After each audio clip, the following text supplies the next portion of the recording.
Hello, and welcome to another Blender tutorial. So today, what I'm going to be going over is how to do geometry nodes in Blender, as you probably could have guessed by the title.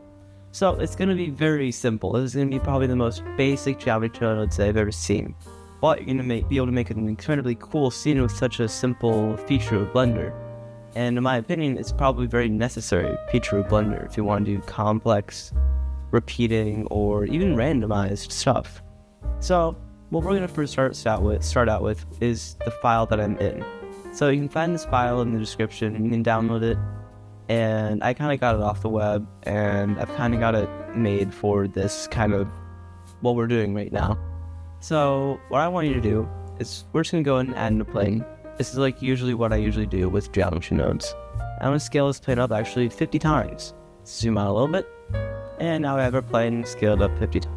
So I'm going to go and apply all. So just Control A and then all transforms. Now we have all of our transforms applied to our plane, and that'll be very important for later on with our geometry nodes. So talking about geometry nodes, this is all we gotta do for setup. Because I already have the buildings here. If you want to look at them, you can unhide them. You can look, go. The buildings are right here. They're pretty basic. They don't have very much coloring either, but they're there, and they'll get you to where you need to go. So let's go into our geometry nodes tab, and let's hide our buildings again.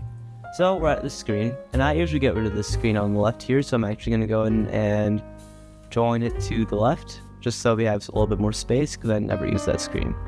So let's go ahead and click New. Now, if we go and zoom out, we can see we have our geometry nodes here, and there's basically nothing to them. Oh, brother, this guy stinks! So we have a group input and our group output. Basically, anything you do in the middle here is going to change what your shape looks like. So let's start off with one of the basic things, which is by putting points onto the vertices of this plane. So just go and Shift A, and then search, and then points. Then go down to Mesh to Points, and go and put in here.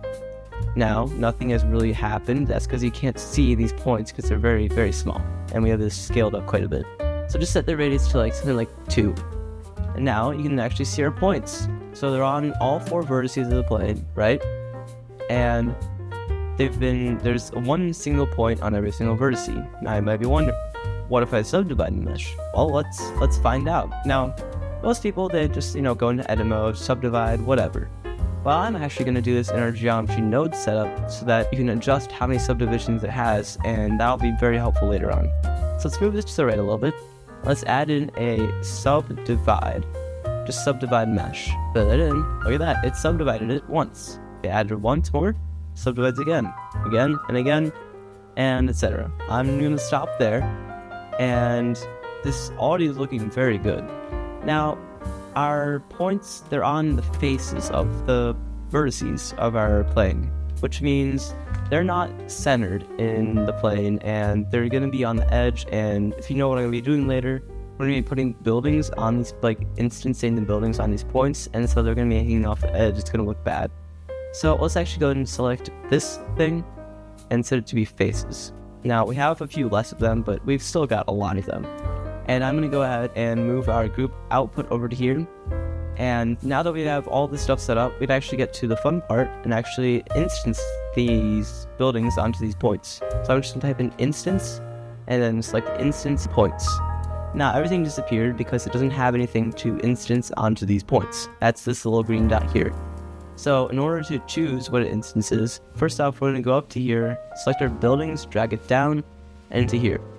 Now we have a collection info node, which will allow us to read from that collection and pick randomly from it. So I'm going to go and actually click separate children and reset children just for future case. And also go in and select pick instance. This will make it so that it individually selects the points instead of has them all clumped together. So I'm going to drag the instances into our instance node. Look at that. Now I have a bunch of buildings, but you might notice something. Oddly enough, they're almost all in one line like that. Now, the reason for this is because they're not randomized. And so we actually want to go ahead and basically select our instance index and drag this down and just select random. Now, this will give it a random value from 0 to 100. I'm actually going to go ahead and look at the amount of buildings that we have. So we have 14 buildings, so it should probably be valued from 0 to 14. And now we have a randomized assortment of buildings. So for this case, this is actually pretty good. We do have some of them like clumping together and whatnot, but for the sake of the tutorial, you're basically done. I mean, you can go ahead and actually increase our subdivisions or decrease our subdivisions, all based on personal preference on how you want it to look. I'm actually going to go ahead and set our level to 5, and with this there's a problem. You see they're intersecting, so we have to set our scale down to be a little bit smaller. I'm going to set this to 0.5, and look at that. Now we have a whole array of buildings, and I mean it's good. This is the basis of basically all geometry nodes. Now, you can do a lot more with this. I mean, obviously, you can keep on piling onto this. You can add in more objects. You could add in. There's a lot of stuff you can do, and there's a lot of tutorials out there to help you do it.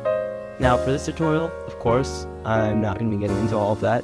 It's basically just a tutorial to basically help you understand how these even work in the first place, to make you a little bit less afraid of them. Maybe you're actually willing to use them in the future. So if you enjoy this, let me know, leave me a like. I hope you enjoyed. See you in the next one. Bye-bye.